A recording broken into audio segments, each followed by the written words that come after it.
Welcome to డేగా media. నమస్తే sir. నమస్తే అమ్మా. సార్, నిన్న తిరుపతిలో ఒక ఘటన జరిగింది. అది అందరి తల్లిదండ్రుల హృదయాలని చాలా కదిలిస్తుంది. దాని గురించి మాట్లాడదాం సార్. ఇష్టం లేని పెళ్లి చేసినందుకు ఒక సాఫ్ట్వేర్ ఇంజనీర్ అన్న వదిన పిల్లల్ని చంపి తను కూడా ఆత్మహత్య చేసిండు. అది ఎంతవరకు కరెక్ట్? అది ఎందుకు చేసిండు అలా? రైట్.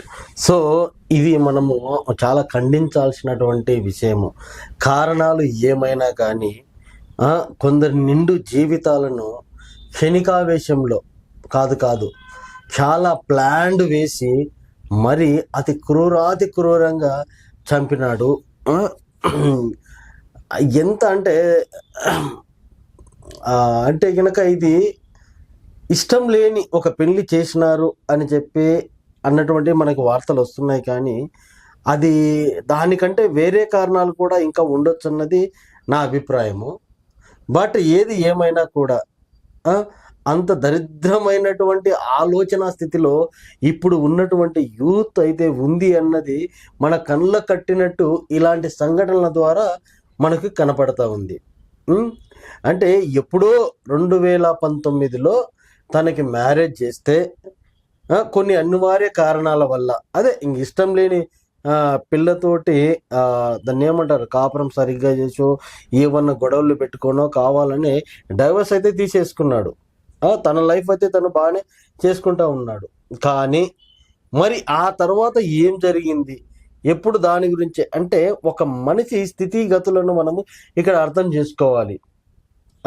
ఒకదానికి స్టిక్ అయిపోయి జీవితంలో నేను ఇంకా కోల్పోయినాను, నా జీవితం ఇంకా లేనే లేదు, అనవసరంగా నన్ను వేరే దాంట్లో ఇరికించినారు, నా చుట్టుపక్కల ఉన్న వాళ్ళే నా జీవితాన్ని మొత్తం సర్వనాశనం చేసినారు అని తన మీద తనకి కోపం పెట్టుకొని దానికి కారణమైనటువంటి వాళ్ళ మీద కూడా ఒక పగ పెట్టుకొని ఒక ప్లాన్డ్గా అన్న లేని సమయంలో అది కూడా చూడండి ఎంత దారుణం అంటే వాళ్ళు నిన్ననే కొత్త కారు కొని అది ఇంట్లో వాళ్ళను పిల్లల్ని ఇంట్లో దింపి ఆయన ఆఫీస్కి వెళ్తే ఆ టైంలో ఈయన అబ్బాయి ఇంటికి రావడము, వదినతో గొడవ పడము, పడిన తర్వాత మాట పెరగడము, పెరిగిన తర్వాత మరి ఆవేశంలోనో క్షణికావేశంలోనో ప్లాన్గానో ఆమెను చంపి చిన్న పిల్లలను కూడా చూడకుండా వాళ్ళ గొంతు కోసి తర్వాత పోలీసులు వస్తున్నారు అని గమనించి తను కూడా రూమ్లోకి వెళ్ళిపోయి మళ్ళా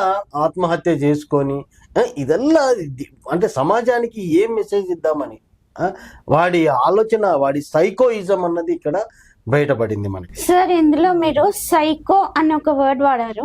అది ఎటువంటి జనాలకు వస్తుంది? ప్రతి ఒక్కడిలో ఒక సైకోయిజం అనేది ఉంటుంది.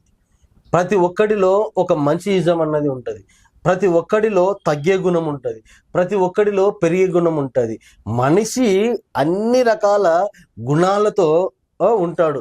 కానీ ఏ గుణాన్ని ఎప్పుడు ప్రదర్శించాలి, ఏ గుణాన్ని ఎప్పుడు ప్రదర్శించకూడదు అన్నది వాళ్ళ స్థిత ప్రజ్ఞత మీద ఆధారపడి ఉంటుంది. సేమ్ మనం కూడా చూసుకున్నట్లయితే కనుక అంటే మన ఇంట్లో ఫ్యామిలీ వాళ్ళతో మనం చాలా మంచిగా ఉంటాము. రోడ్డు మీద పోతండి ఎవడన్నా ఏదన్నా చిన్న మిస్టేక్ చేస్తే అది నీ వల్ల కావచ్చు, ఎదుటివాడి వల్ల కావచ్చు, మన లోపల ఉన్నటువంటి క్రూరత్వాన్ని మనము బయటికి తీసి ప్రదర్శించగలుగుతాము. సో ఇక్కడ వాడికి విషయంలో ఏంట్రా అంటే కనుక ఆ సైకో బయటికి రాకపోవడము, ఇష్టం లేని పెళ్లి అన్నది ఫస్ట్. అయితే పెళ్లి తర్వాత డైవర్స్ అది ఒక డ్రామా అయిపోయింటది. డైవర్స్ తర్వాత ఇప్పటి వరకు జరిగినటువంటి పరిణామాలు ఏవైతే ఉన్నాయో వాటినన్నిటి కూడా కన్సిడర్ చేసుకోవాలి. మనం ఊరికే వాడి మీద నింద వేయకూడదు. అంటే ఒకటి పెళ్లి చేసుకుని డైవర్స్ తీసిన తర్వాత వాని చుట్టూ ఉన్నటువంటి ప్రపంచం వాని ఏ విధంగా చూసింది అన్నటువంటిది ఇక్కడ వెరీ వెరీ ఇంపార్టెంట్.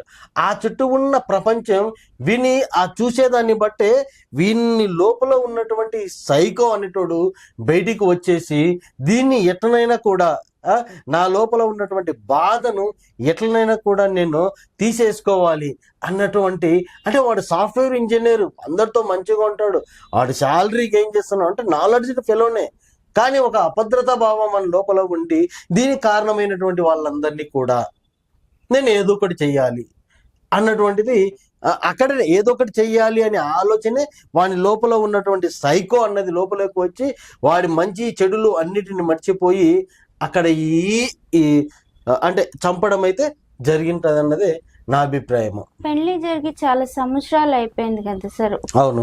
అయినా మళ్ళీ ఈ డిసిషన్ తీసుకోవడానికి ఎందుకు అట్లా ఆయన? అంటే జనాలందరూ ఆలోచించేది ఏంటంటే పెళ్లి జరిగింది, ఇష్టం లేని పెళ్లి చేసినారు, తర్వాత డైవర్స్ తీసుకున్నాడు, మళ్ళీ ఇప్పుడు వేరే డెసిషన్ తీసుకొని మళ్ళీ ఇంకొక మ్యారేజ్ చేసుకోవచ్చు కదా అన్నటువంటిది క్వశ్చన్ వేస్తారు. ఎస్, అది ఆప్షన్ ఇస్ దేర్, ఆప్షన్ అయితే ఉంది. ఇంకొక పెళ్లి చేసుకోవచ్చు, వాడి ఇష్టమైనటువంటి పెళ్లిని చేసుకోవచ్చు, తర్వాత జీవితాన్ని సుఖంగా పెట్టుకోవచ్చు. అట్లా కొన్ని వేల మంది, లక్షల మంది కూడా ఈ భూమి మీద ఉన్నారు. కానీ ఒక్కొక్కరు ఒక్కొక్క సైకాలజీ తోటి ఉంటారు, ఒక్కొక్కరు ఒక్కొక్క మెంటాలిటీ తోటి ఉంటారు. ఒక్కొక్కరు ఇప్పుడు నేనున్నాను, నా చుట్టుపక్కల చాలా మంది ఫ్రెండ్స్ ఉంటారు. ఆ ఫ్రెండ్స్ దగ్గర నేను ఏదో ఉత్తమంలాగా నేను ఉండాలని అనుకుంటాను. అనుకున్నప్పుడు ఈ ఉండకుండా ఏదో ఒక మచ్చ వచ్చేసింది.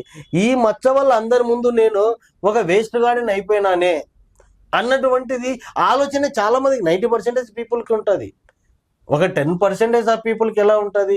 ఇది కాకుంటే ఇంకొకటి, ఈ సిచ్యువేషన్లో నేను కొన్ని నేర్చుకున్నాను, తర్వాత ఇంకా కొన్ని నేర్చుకుంటాను, ఆ జీవితం అన్నది ఆటుపోట్లనే జరుగుతూ ఉంటాయి అని కొంతమంది మాత్రమే ఆలోచించగలుగుతారు, కానీ అందరూ ఆలోచించలేరు. సో వీడికి ఏంద్రా అంటే, ఈ దరిద్రునికి ఏంద్రా అంటే కనుక తన జీవితాన్ని తను సరైన మార్గంలో పెట్టుకోలేక ఇతరుల జీవితాల మీద పడి ఏడవడం కూడా కాదు, వాళ్ళ జీవితాన్ని సమస్తం కూల్చివేసి వాళ్ళ జీవితం లేకుండానే ఆ పసికందు ఎన్నో కొన్నేళ్ళు ఉంటుంది, అటువంటి వాళ్ళను కూడా అతి క్రూరంగా కిరాతకంగా చంపినాడు అంటే అర్థం చేసుకోవాలి వాడి దరిద్రమైనటువంటి స్థితి ఎంత దూరం పోయిందో. అది సార్, దీనివల్ల ఇంతమంది నేను చంపినాక ఎవరు నష్టపోతున్నారు, ఎవరు సుఖపడుతున్నారు? సో ఇక్కడ సుఖపడేది ఏముంది? వాడు అనుకున్నాడు నన్ను హింసించిన వాళ్ళని నేను చంపితే బాగుంటుంది, నేను చంపేస్తాను, నాకు వచ్చేసింది. వాడి సైకోజం ఎట్లా ఉంది అంటే కనుక వాళ్ళని చంపాలి అన్నదే టార్గెట్. సార్, ఈ వీటి వల్ల ఆయన సమాజానికి ఇచ్చిన మెసేజ్ ఏంది? సో ఇప్పుడు ఈ యాక్ట్ వల్ల వాడు సమాజానికి ఇచ్చిన మెసేజ్ ఏంటయ్యా అంటే కనుక 2 రకాలుగా ఉంటాయి. ఒకటి పాజిటివ్గా మనం తీసుకున్నట్లయితే కనుక ఎవ్వడి జీవితం వాడు బ్రతకాలి, ఎవ్వడు ఏలు పెట్టకూడదు అన్నటువంటిది ఇది. అంటే తల్లిదండ్రులు కానీ, వాళ్ళు అన్న కానీ, సమాజం కానీ వీడికి ఇంత ఏజ్ వచ్చింది, బలాదురుగా తిరుగుతున్నాడు, వీడికి పెళ్లి చేస్తే గనక ఆ పెళ్ళంతోటన్నా చక్కగా ఉండి ఒక పిల్లనో బాబునో కంటే గనక వాళ్ళతోటి సుఖ సంతోషం ఆనందంగా ఉంటారని వాళ్ళ తల్లిదండ్రులు వీడికి పెళ్లి చేసినారు. ఆ పెళ్లి చేయడమే వాళ్ళ పాలిట ఒక శాపం అయిపోయింది వీడి దృష్టిలో. అర్థమైంది? అండ్ రెండో మెసేజ్, ఇలాంటి సైకోగాళ్ళందరికీ నేను చెప్తున్నా, ఇలాంటి సైకోగాళ్ళందరికీ కూడా నేను చెప్పే మెసేజ్ ఏంటంటే కనుక ఎవడినో ఏదో చేస్తే నేను సమాజంలో ఒకలాగా అంటే ఒక ఆదర్శవంతుల్లాగా నేను నిలుస్తాను అనుకోవడము పరమ మూర్ఖత్వము. సచ్చే నా కొడుకులల్లా, సచ్చే అమ్మాయిలల్లా కూడా, వాళ్ళందరికీ కూడా నేను చెప్పే ఇది, ఈ ఆలోచన ఉన్నటువంటి మూర్ఖులకు నేను ఇచ్చే మెసేజ్ ఇదే. నేను సచ్చినాక ఈ చావు ప్రపంచానికి మొత్తానికి కూడా ఒక దాన్ని ఏమంటారు అద్దంలాగా కనపడుతుంది అనుకుంటారు. అస్సలు అవ్వదు. వీడు అనుకుంటాడు నాకు ఇష్టం లేని పెళ్లి చేసినారు, నాకు ఇష్టం లేకుండా నా చుట్టుపక్కల ఉన్నారు, నేను చంపేస్తే కనుక ఇంకా ఎవరు కూడా ఇలా చెయ్యరు, నన్ను ఆదర్శంగా తీసుకుంటారని. ఎవడు అలా చెయ్యడు. ఒకటి చావు వేరే వాడికి ఆదర్శము ఎప్పుడు అవ్వదు. నువ్వు ఆదర్శుడు కావాలి అంటే గనక నువ్వు ఏదో ఒక మూర్తివి, లక్ష్మీ సారాబాయి ఇట్లా చాలా పెద్ద వాళ్ళంతా ఉంటారు. వాళ్ళు అంటే మదర్ తెరీసా లాంటి వాళ్ళు, ఇలాంటి వాళ్ళు ఏదైనా చేస్తే అవుతారేమో, కానీ నీలాంటి మూర్ఖుల వల్ల ఎప్పుడు కూడా అవ్వనే. వీడు ఏ మెసేజ్ ఇవ్వలేదు. మెసేజ్ ఏమి ఇచ్చినా అంటే నాలాంటి దరిద్రులు ఈ భూమి మీద ఇంకా ఎవరు ఉండకూడదు, నేను తప్పు చేసినాను, ఇంకా ఎవరు చెయ్యొద్దు ప్లీజ్ అన్నదే మెసేజ్ ఇచ్చినాడు. వాళ్ళ అమ్మ నాన్నలు ఆయనకి అంత కష్టపడి ఇంజనీర్ వరకు చదివించారు కదా, ఒక సాఫ్ట్వేర్ చదివించారు. అది ఎంతవరకు ఆయనకి లాభపడింది? అదేమ్మా, ఇప్పుడు అది అన్ని బాగానే ఉన్నాయి, ఎంతవరకు లాభపడింది అంటే కనుక చదువు వల్ల ఆయనకి వచ్చిన జ్ఞానం ఏంటి అని మీరు అడుగుతున్నారు. సో ఇక్కడ ఏంట్రా అంటే కనుక అన్ని బాగానే ఉన్నాయి. ఇక్కడ ఏంటంటే డబ్బు ఒకటి ఉంటుంది, ఓవర్ ఫ్రీడమ్ ఒకటి ఉంటుంది, ఇంకోటి ఏంటంటే కనుక వాని చుట్టుపక్కల ఉన్నటువంటి దరిద్రమైనటువంటి ఫ్రెండ్స్ కొంతమంది ఉంటారు. వాళ్ళ ఎంకరేజ్ వల్ల కూడా ఇది అవుతుంది. అరే మీ తల్లిదండ్రుల వల్లనే ఇదైంది, అరే మీ అన్న వల్లనే ఇదైంది, అరే ఇది ఉచిత సలహాలు ఇస్తూ ఉంటారు అన్నట్టు. అనవసరంగా ఉచిత సలహాలు ఇచ్చి వీని లోపల లేనిది పెంచి పోషించి వీడిని ఒక సైకో లాగా తయారు చేస్తాడు. అందరూ చదువుకున్నోళ్ళే అక్కడ. వాడే సాఫ్ట్వేర్ ఇంజనీర్ అంటే చిన్నోడేం కాదు, మంచి నాలెడ్జ్ పరుడే. అయినా కూడా ఈ సైకోయిజంలోకి ఎందుకు పోయినారు అంటే కనుక దాని చుట్టుపక్కల ఉన్నటువంటి ఏదైతే సంఘటనలు ఉన్నాయో ఆ ప్రభావం వీడి మీద చాలా ఎక్కువగా పడి ఉంటుంది. దానివల్ల వీడు ఇలా తయారైనాడు. ఓకే సార్, ఫైనల్ గా ఏమంటారు సార్?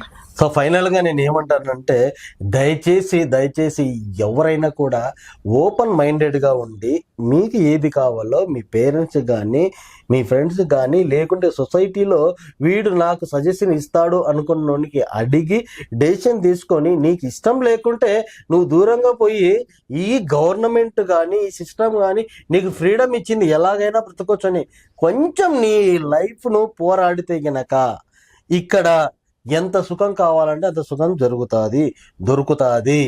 క్షణికావేశంలో పోయి నీవు నెక్స్ట్ తరానికి ఒక మూర్ఖత్వాన్ని పరిచయం చేయకుండా ఉంటే బాగుంటుంది అన్నదే నా ఉద్దేశము.